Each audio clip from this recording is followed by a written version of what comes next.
All right, it has been nearly 2 weeks since the Norfolk Southern train carrying hazardous materials derailed in Ohio. The evacuation order has now been lifted for a week, but some, rightfully so, are not comfortable going home, and you really just cannot blame them. Complaints of headaches and nausea. At least 3,500 fish have been killed, and reports of other animals dying really have a community up in arms tonight.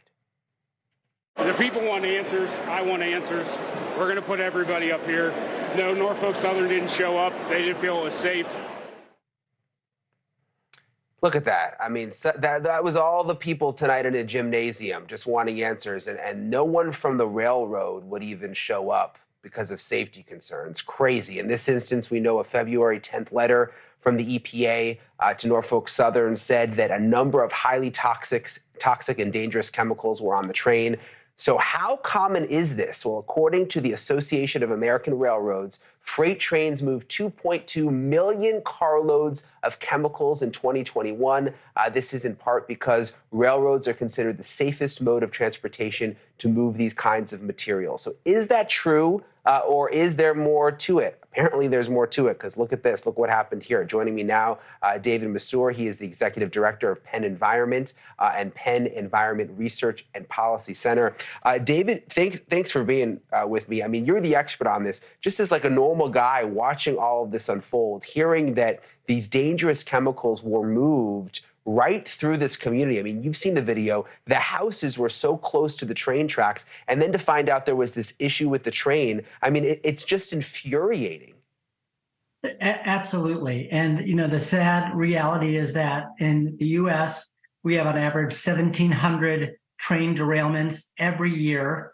Some of them end up to be these near catastrophic explosions or accidents.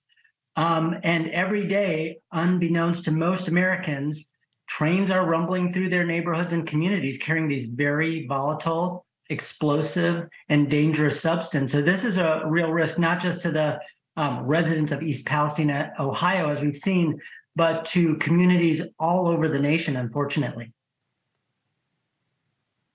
Yeah, it's interesting. The governor of Ohio at a press conference said that the train was not categorized as high hazard. And you look at this graph here, if you go online, again, just as a normal citizen trying to find what chemicals are transported by railroads, it's hard to come by. The chart says there's a whole other category of other for 19%. It just seems like if these trains are going to be moving through our communities, shouldn't it be easier to find out what they're transporting? And shouldn't the states be made aware if there's dangerous chemicals on the trains?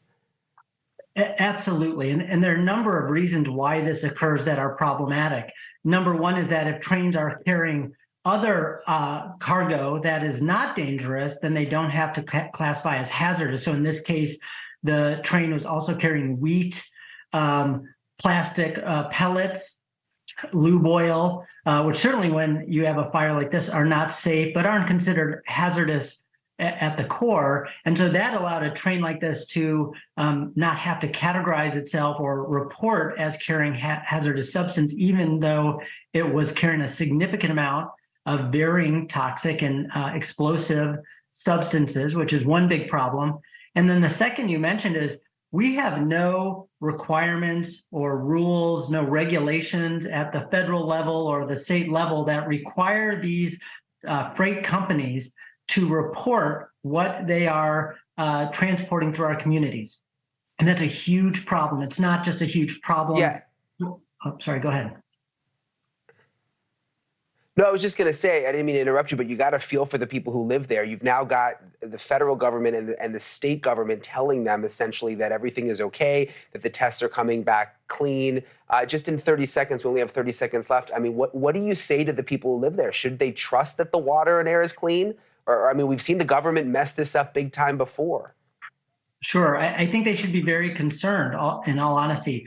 We know that people are having health effects and symptoms that correlate with the chemicals released and burned. We've seen environmental harm, species and animal wildlife that have died. And certainly there's distrust because the agencies that are supposed to protect us probably sent those residents back to East Palestine too early before it was safe. Yeah, and I spoke to a couple of residents today who said they're going to start doing their own testing, bring companies in on their own. It's a mess there. David, thank you so much for coming on. We'll have you back as this story develops because we'll be staying on it. Thank you for having me. Thank you for watching. Go to newsnationnow.com to find NewsNation on your television provider. And don't forget to click the red subscribe button below to get more of NewsNation's fact-driven, unbiased coverage.